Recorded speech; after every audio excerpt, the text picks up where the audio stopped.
There are 80 students in a class. Every student has participated at least in one of the activities. Sports or music. 45 students participate in sports and 40 participate in music. Draw a Venn diagram to illustrate the above information. How many students are participating in both activities? How many students are participating in one activity?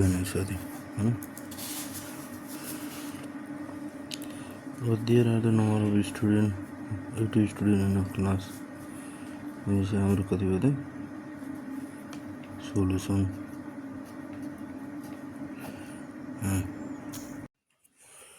Here the number of students 80 छ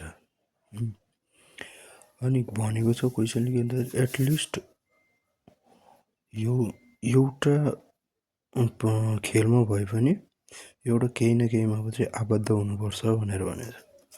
अनि given हामीलाई के छ 45 student sports छ, 45 music 40 music छ। अनि त्यसलाई van डायग्राममा उतारेर हानेछ। एउटा सिम्पली भेन डायग्राम यही भयो, सिम्पल दुईटामा एउटा बनाइदिए नि हुन्छ, हुन त दुईटै बनाइदिए नि ठिकै हुन्छ। How many student are participate in both activities भनेछ। अब बोथ एक्टिभिटिजलाई हामीले के गर्यो, एक्स सपोज गऱ्यौँ। एक्स सपोज गरेपछि युको भ्यालु पनि हामीलाई दिएछ कति 80 दिएछ टोटल नम्बर अफ स्टुडेन्ट। भनेपछि यो तिनटै जोडेपछि बाहिर एक्टिभिटिज पनि भयो भने नि जोड्नु पऱ्यो, बाहिर एक्टिभिटिज छैन हाम्रो। अनि युनिभर्सलभित्र यो युनिभर्सलभित्रको एक्टिभिटिज जोडेर इक्वल्स टु यु गऱ्यौँ होइन। त्यसपछि के आयो, एक्सको भ्यालु 5 आयो। अब स्पोर्ट्स अन्ली भनेको के भन्दाखेरि यो भाग मात्र, यो भाग अन्ली 40 भयो, यसलाई घटायो। अनि म्युजिक अन्ली भने चाहिँ यो भयो 35 भयो।